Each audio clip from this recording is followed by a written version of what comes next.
Can you give us your opinion on climate change? Sure. Should the government Who are protect? you? I'm Jan Helfeld with the Bottom Line. Okay, is that a TV show or something? We do public policy interviews. Okay, ask away. Who do you work for? I work for AIDS Healthcare Foundation. I help run 3 HIV clinics here in Washington D.C. Oh, maybe this isn't your expertise. Maybe Oh, we should do Obamacare.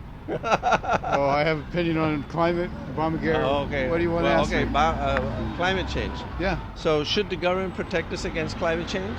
Oh yes, it's a serious problem. It affects everybody, and it's negligence if the government's not involved in addressing it. If the average temperature of the world goes down, would you consider that climate change? Of course, yes. Should the government protect us against the average temperature of the world going down? I think the government should protect public health, and if public health is threatened by climate change, it should get involved in it. If it's too much pollution in the air, if it's Right, other things going around. But should it protect us against the average temperature of the world going down? That's a threat to my public health, so yeah, it should be involved in it. What can the government do to reduce the average temperature of the world going down, to make it go down less? Well, I think we should have stricter clean air rules in our country to control carbon emissions. If you control carbon emissions, you will prevent the average temperature of the world going down?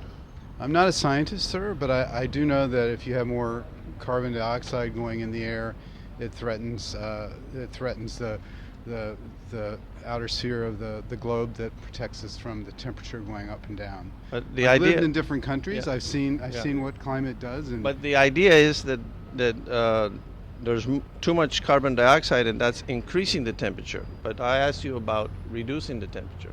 Yeah, but you started out asking me about climate change, and now you're asking me a question. I'm not qualified. I'm not a PhD in climate science, but I do think it's a serious problem, and we're negligent if we're not involved in it. So you think there's too much CO2 in the air?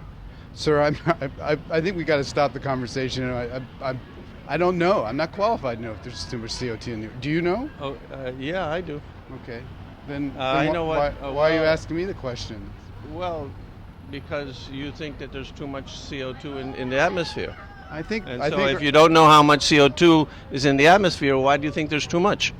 Well, if that house caught on fire right there, would you say should we do something about that house catching on fire? Of course. So that's how I look about climate change. I think the house is on fire, and I think collectively our. But you don't know if there's too much CO2 in the atmosphere because you don't know how much there is. Sir, you're asking me questions I don't know the answers to, so I want to wish you a very nice day. Thank you.